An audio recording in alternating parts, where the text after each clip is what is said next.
बारामतीतील पाठिंब्याबाबत अद्याप निर्णय झालेला नाही. खासदार संजय राऊत यांनी ही माहिती दिली आहे. सुनेत्रा पवारांनी ठाकरेंशी चर्चा केली पण निर्णय झाला नाही असंही राऊत म्हणाले. उद्धव ठाकरेंनी अजून निर्णय कळवलेला नाही. मव्या म्हणून एकत्रित निर्णय घेऊ. दोन्ही जागा राष्ट्रवादीच्या आहेत, त्यांना ठरवायचे असंही राऊतांनी म्हटलंय.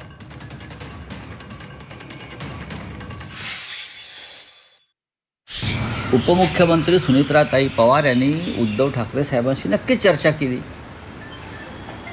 चर्चा होत असते. त्या भारतीय जनता पक्षाबरोबर निवडणूक लढत आहे. त्यांची युती भारतीय जनता पक्षाबरोबर आहे. ह्याच्या सुद्धा आमच्या पक्षामध्ये चर्चा झाली. त्या काय महाविकास आघाडीचे उमेदवार नाही आहेत.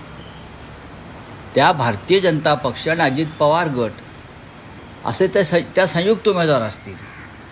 अशा वेळेला त्यांनी जरी चर्चा केली असली माननीय उद्धव साहेबांशी तरी उद्धव ठाकरे साहेब निर्णय घेतील. अद्याप कोणताही निर्णय घेतलेला नाही. उद्धव साहेबांनी या संदर्भात नक्कीच चर्चा केली सगळ्यांशी. पण या क्षणी अजूनही अधिकृतपणे शिवसेना पक्षप्रमुखांनी कोणताही निर्णय आणि निकाल दिलेला नाही. जरी आमच्याकडे इच्छुक असले तरी महाविकास आघाडी म्हणून निर्णय घ्यावा लागेल.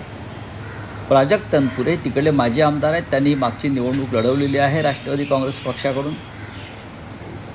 ते यावेळेला निवडणूक लढणार आहेत की नाहीत या संदर्भात आज राष्ट्रवादी काँग्रेसमध्ये निर्णय होईल अशी माझी साधारण माहिती आहे.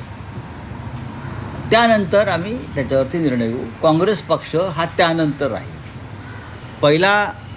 पहिली संधी ही राष्ट्रवादी काँग्रेस पक्षाची आहे, कारण ती त्यांच्या वाट्याला आलेली जागा आहे. त्यानंतर काँग्रेस पक्षाचं तिकडे त्या मतदारसंघामध्ये प्राबल्य आहे.